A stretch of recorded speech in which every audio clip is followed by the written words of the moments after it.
তামিলনাড়ুর এক অন্যতম জনপ্রিয় শৈল শহর কোডাইকানাল। মেঘ কুয়াশায় ঢাকা আর সবুজ পাহাড় ঘেরা এই শৈল শহর প্রিন্সেস অফ হিলস নামেও পরিচিত। তবে আজকের এই ভিডিও কোডাইকানাল নিয়ে নয়, বরং তার থেকে প্রায় ৩৫ কিলোমিটার দূরে অবস্থিত মান্নাভানুর গ্রামকে নিয়ে।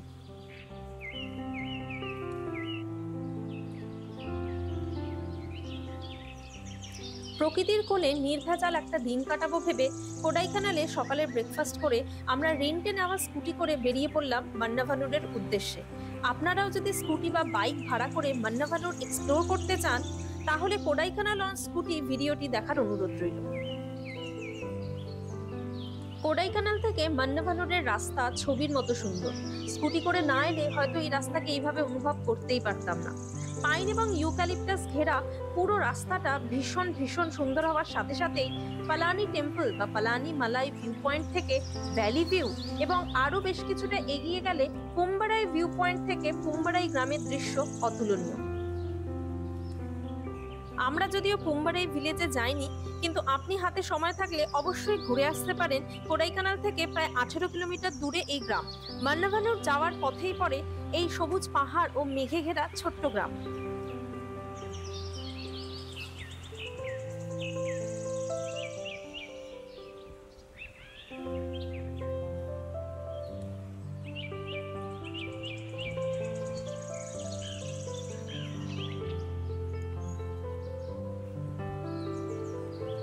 তামিলনাড়ুর অনেক শহরের মতো এখানেও ভাষাগত ব্যবধান স্থানীয়দের সাথে কমিউনিকেশনের পথে বাধা হয়ে দাঁড়ায়। কিন্তু মান্নাভানুরের ঘন সবুজ ভ্যালির নৈসর্গিক সৌন্দর্য সব ভাষার মানুষকেই একই রকম ভাবে মোহিত করে। সমুদ্রপৃষ্ঠ থেকে প্রায় ৭,০০০ ফিট উচ্চতায় অবস্থিত মান্নাভানুরকে বাইসন ভ্যালি এবং তামিলনাড়ুর সুইজারল্যান্ডও বলা হয়। মান্নাভানুর গ্রামের শুরুতেই রয়েছে মান্নাভানুর শিপ গোট ফার্ম।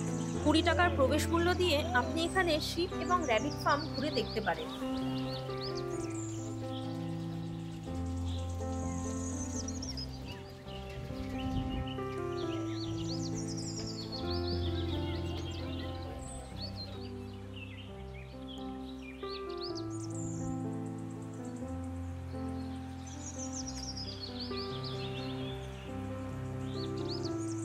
এছাড়াও রয়েছে নানা অ্যাক্টিভিটি, যেমন horse riding, portrait drawing, even sheep ফার্মের কাছেই খিদে পেলে রয়েছে ছোট্ট একটা ক্যান্টিনও।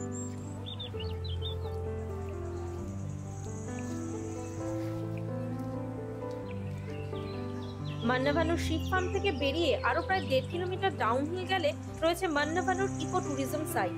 এখানে ৩০ টাকা প্রবেশ মূল্য দিয়ে এগিয়ে যাওয়া যায় মান্নাভানুর লেকের একদম সামনে অবধি। এখানেও আপনি horse riding, kayaking, even zip লাইনের মতন অ্যাক্টিভিটিস করতে পারেন। বলতে দ্বিধা নেই, কোডাইকানালের ট্রিপটা মনে থেকে যাবে এই মান্নাভানুরের জন্য। এখানে বসে থেকে গরম গরম ম্যাগি এবং কফি খেয়ে কখন যে দিনের আলো চলে যেতে থাকে সত্যি খেয়াল হয় না। অগত্যা আবার কোডাইকানাল ফেরার পালা। মান্নাভানুরে বেশ কিছু থাকার অপশনস থাকলেও আমরা ফিরে গেছিলাম কোডাইকানালে আমাদের হোমস্টে কাম রিসর্টে। বৃষ্টি মাথায় নিয়ে ফিরে যাচ্ছি মান্নাভানুর থেকে। অনেকটা সময় কাটিয়েছি এখানে, প্রচুর ছবি তুলেছি। দারুণ জায়গাটা, বিশেষত হয়তো বৃষ্টি পেয়েছিলাম বলেই আকাশের দিকগুলো এরকম ছিল, ভ্যালিটা অত ফ্রেশ গ্রিন লাগছিল। এখন প্রায় অনেকটা ফিরতে হবে, কমপ্লিটলি আপনি এখানে কোনো পেট্রোল পাম্প নেই, সেই ভরসায় এগুলো স্টিল সানসেট হতে চলেছে ৫টা বাজে ঘড়িতে। ওয়েদারটা বৃষ্টি হচ্ছে, ভিজছিও, কারণ ব্যাগে না রেনকোট না জ্যাকেট না কিছু আছে, বাট স্টিল ওয়েদারটা দারুণ। ভিডিওটি ভালো লেগে থাকলে লাইক এবং শেয়ার করতে ভুলবেন না। এরকম আরো ভিডিওর জন্য দেখতে থাকুন দ্য বহ প্রাণ।